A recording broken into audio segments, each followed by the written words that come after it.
오늘은 예수님께서 나를 위해 십자가상에서 가진 고난과 모욕과 조롱과 침뱉음과 채찍을 맞으시고 마침내는 견딜 수 없어 엘리 엘리 라마 사박다니 하나님 하나님 어찌하여 나를 버리시나이까 절규하면서 대속의 죽음을 죽으신 것을 기념하는 성례주일, 성찬식을 거행하는 주일인 것입니다.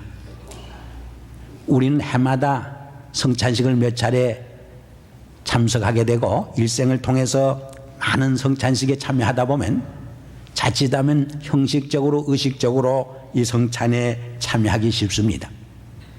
그러나 우리가 분명히 기억해야 할 것은 우리 기독교 신앙은 하나의 의식이나 형식을 익히는 훈련이 아닙니다.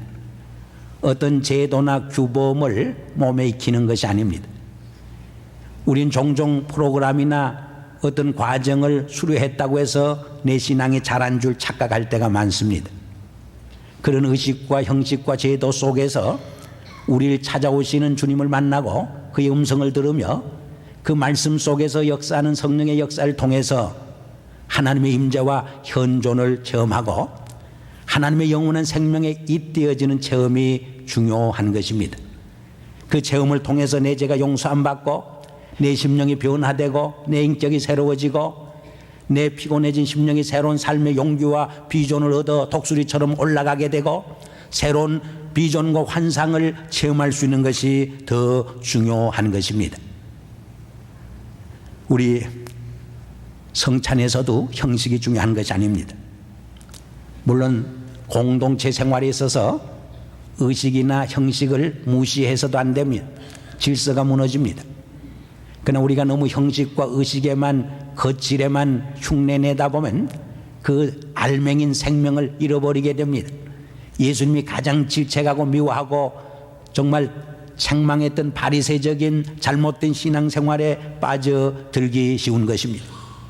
그때 우리는 하나님의 생명과 인카운트하는 만나는 그 놀라운 하나님의 신비한 생명에 참여하게 되는 그 가장 귀한 시간을 상실하게 되는 것입니다.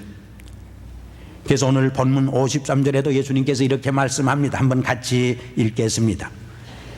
예수께서 이르시되 내가 진실로 진실로 이르노니 인자의 살을 먹지 아니하고 인자의 피를 마시지 아니하면 너희 속에 생명이 없느니라. 무슨 말입니까? 정말 하나님의 생명에 잇대어지는 그 신비한 생명의 체험이 일어나지 않을 적에 다시 말해서 하나의 형식적이고 의식적인 성찬이 될 적에 무의미하다는 것입니다. 사도 바울도 고린도전서 11장에서 누구든지 주의 떡이나 잔을 그냥 형식적으로 먹고 마시면 합당치 않게 먹고 마시는 자는 주의 몸과 피를 범하는 죄가 있나니라 했습니다. 하나의 형식적으로 의식적으로 참여할 적에 이 성찬을 모독하게 되는 것이고 오히려 주님의 몸과 피를 모독하는 죄를 범하게 된다. 그런 말씀을 우리에게 전해주고 있습니다. 성찬 그 형식이 중요하지 않습니다. 자기 죄로 인해서 고난을 당해도 그리고 남에게 책망을 받고 핀잔을 받을 적에 얼마나 억울하고 또 얼마나 가슴 아픈지 모릅니다.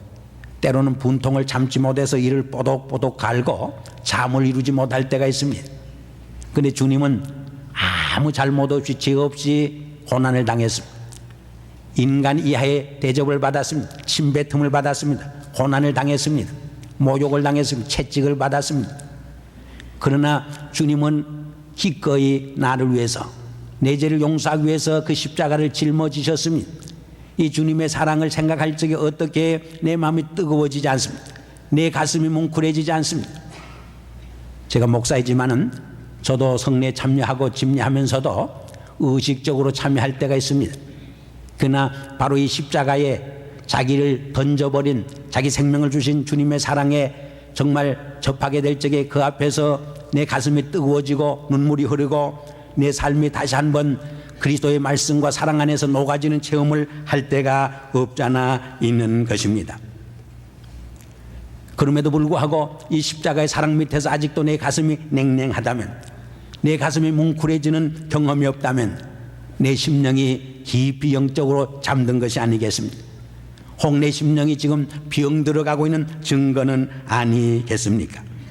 주님은 54절 이하에서 이렇게 계속해서 말씀합니다. 내 살을 먹고 내 피를 마시는 자는 영생을 가졌고 마지막 날에 내가 그를 다시 살리리니 내 살은 참된 양식이요 내 피는 참된 음료로다. 무슨 말입니까?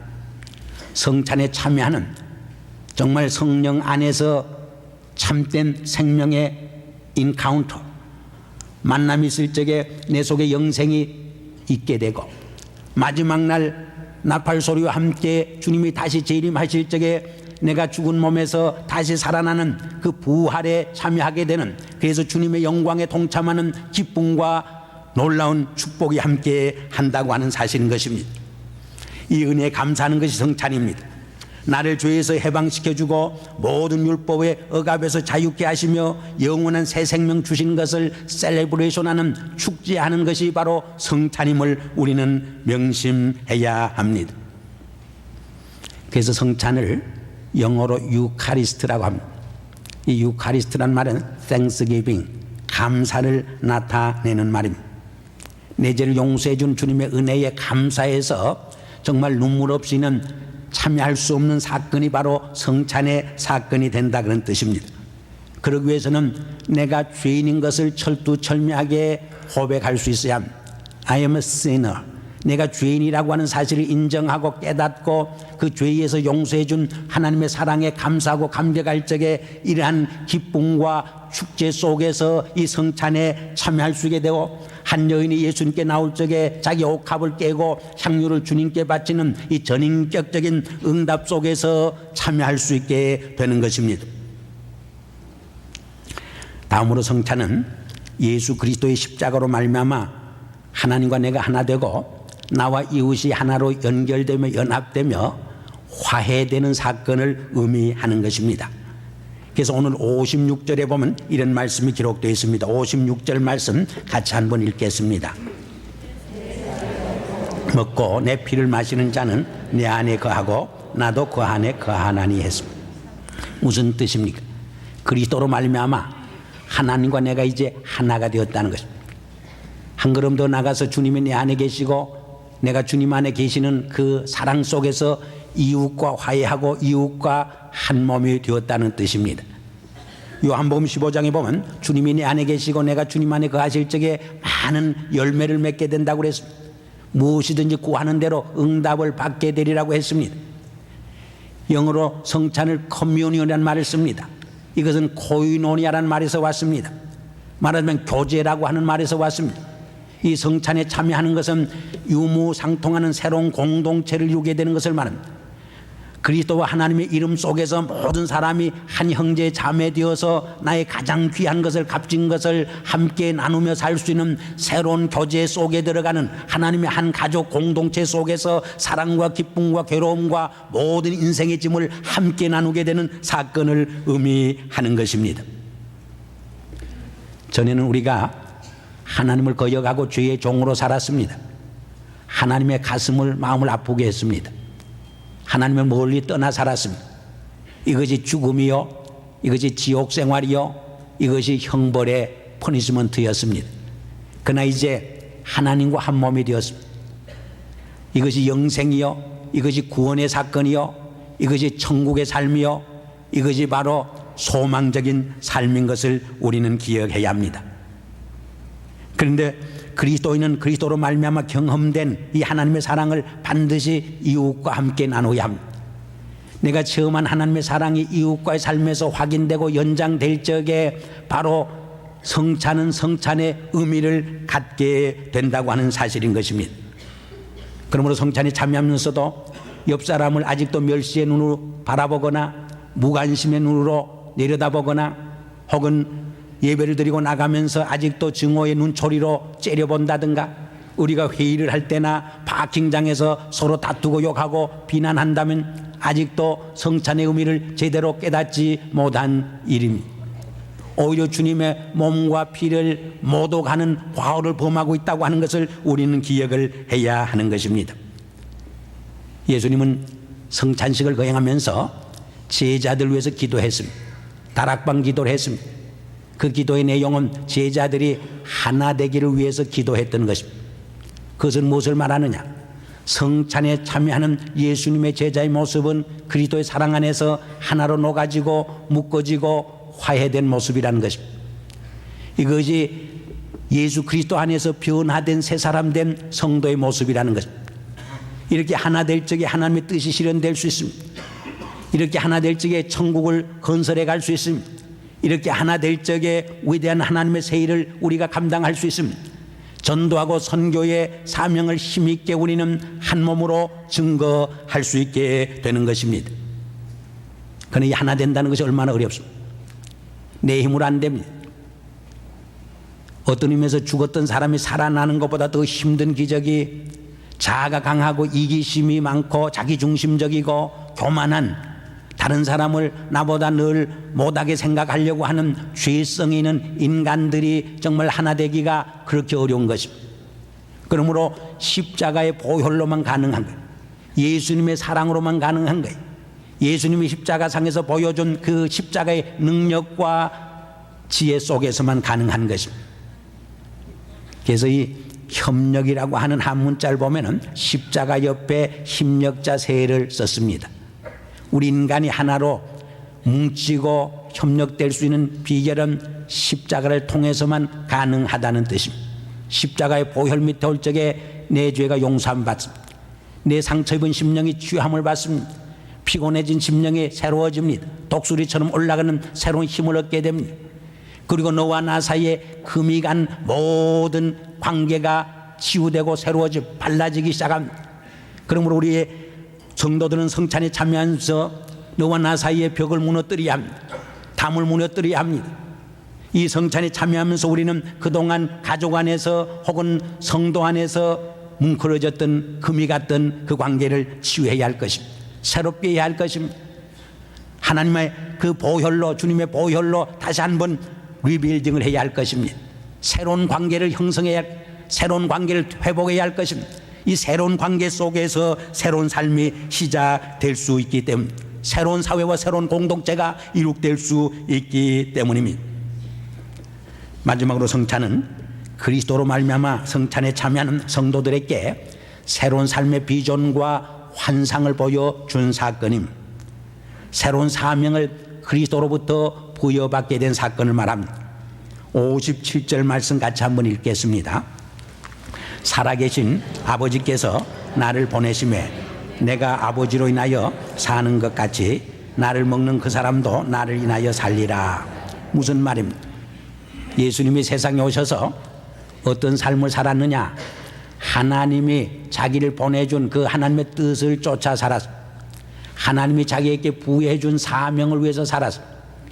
마찬가지로 이제 주님을 통해서 죽었던 삶에서 새로운 부활의 삶을 살게 된 우리는 나를 위해 살지 아니하고 주님의 말씀을 따라 살고 주님의 계획을 따라 살고 주님이 우리에게 주는 비전과 환상을 보면서 살아야 한다, 그런 말입니다. 다른 말로 말해서 옛 가치관을 다 버리고 그리스도 안에서 새로운 가치관을 따라 살아야 한다, 그 말.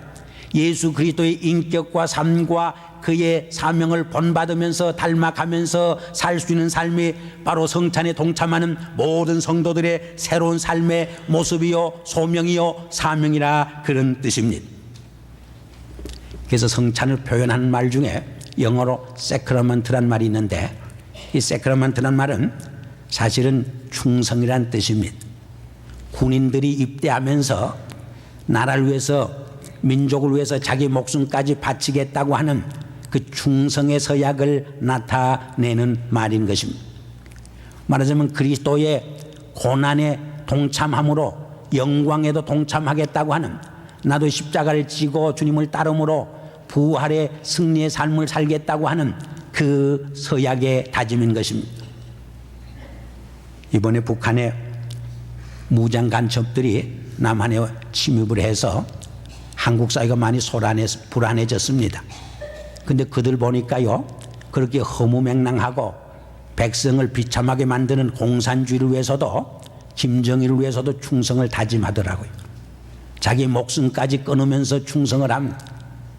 전 그 소식을 들으면서 정말 나에게 영원한 생명을 주시고 구원을 주시고 자유를 주신 그리스도를 위해서 내가 이런 충성을 할 수 있겠는가 다짐을 하면서 질문을 던져보면서 오히려 부끄러움을 느껴봤습니다. 물론 충성은 자기 목숨까지 사명을 위해서 버리는 순교적 삶을 말합니다. 그러나 목숨을 반드시 버린다고 해서 다 순교는 아닙니다. 오히려 더 좋은 순교는 사도 바울이 내가 날마다 죽노라고 고백한 것처럼 우리 일상생활 속에서 자기 교만을 죽이고 자기 중심적인 삶을 십자가에 못 박는 그 순교적 삶, 그것이 더 값진 순교가 될 수도 있는 것입니다.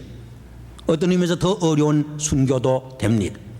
우린 종종 주님을 위해서 큰 일을 하겠다고 충성을 다짐하지만은 일상생활 속에서 가정생활이나 교회생활이나 사회생활 속에서 가장 적은 일에 양보하고 희생하는 그 일에 실패하는 모습을 볼 때가 있습니다. 그 가장 적은 일에 충성하지 못하는 우리의 부끄러움을 바라볼 때가 많이 있습니다. 어떤 집회에서 있었던 일입니다. 두 젊은이들이 집회 근처에서 어성거립니다. 무명의 안내원이 그들을 바라보자 얼른 친절히 다가섰습니다. 앉을 자리가 없는 것을 보고 의자를 둘 마련해 주었습니다. 그날 저녁에 그 젊은이들은 그 말씀을 들으면서 도전을 받았습니다. 그의 삶에 변화가 일어나기 시작했습니다. 예수 그리스도를 자신의 구주로 고백하게 된 것입니다. 사랑하는 성도 여러분, 이 두 젊은이가 누군지 아십니까? 그 중에 한 사람이 훌륭한 전도자 빌리 그람이었습니다. 다른 한 사람은 윌슨이라고 하는 젊은이였던 것입니다. 저는 그 이야기를 들으면서 만일 그날 저녁에 이 무명의 봉사자가 안내자가 그들에게 사랑을 베풀지 않았다면 그 젊은이들이 어떻게 됐을까 하는 질문을 던져봤습니다. 오히려 이 가장 적은 섬김의 충성, 이것이 하나님이 가장 기뻐하는 충성에 속합니다. 이것은 설교자의 사명 이상으로 더 중요한 하나님이 기뻐하시는 충성의 사건이 아닐 수 없는 것입니다. 사랑하는 성도 여러분, 오늘 이 성찬에 참여하면서 나를 위해서 자신의 생명을 버리신 주님의 사랑에 감사하고 감격함으로 이 성찬에 참여할 수 있기를 바랍니다. 이 성찬에 참여하면서 주님이 내 안에 계시고 내가 주님 안에 거하심으로 하나님과 내가 하나 되고 그 사랑 안에서 이웃이 하나로 정말 형제로 의식되는 기적을 체험할 수 있기를 바랍니다. 이 화해와 용서의 삶이 여러분의 삶 속에서 친히 실제적으로 일어날 수 있기를 바랍니다. 한 걸음 더 나가서 이제 주님을 위해서 충성하는 새로운 삶의 결단이 가슴 속에 생길 수 있기를 바라는 것입니다. 기도하시겠습니다. 아버지 하나님, 나를 위해 십자가상에서 보혈을 흘려주시고 살을 찢기시고 생명을 쏟아바치신 주님의 이 성찬에 저희들이 참여하려고 합니다. 또 하나의 형식적인 의식적인 이 예배가 되지 않게 해주시고 이 성찬에 참여할 적에 하나님의 나를 향한 용서의 사랑을, 구속의 사랑을 뜨겁게 체험하게 하시옵소서. 생명과 생명의 연합이 이루어지게 해주시옵소서. 하나님의 생명에 잇대어지는 놀라운 신비의 체험을 저희들이 하게 해주시옵소서. 그리하여 내 안에 그리스도의 피가 흐르게 하시고 이제는 나의 옛날 가치관을 버리고 주님의 새로운 가치관을 위해서 헌신하고 충성하는 삶으로 이어지게 하여 주시옵소서. 이 성찬에 참여할 적에 새로운 가족 공동체를 의식하게 하시고 새로운 공동체를 체험할 수 있도록 은혜를 베풀어 주시옵소서. 예수 그리스도 이름으로 감사하며 기도드리옵나이다. 아멘.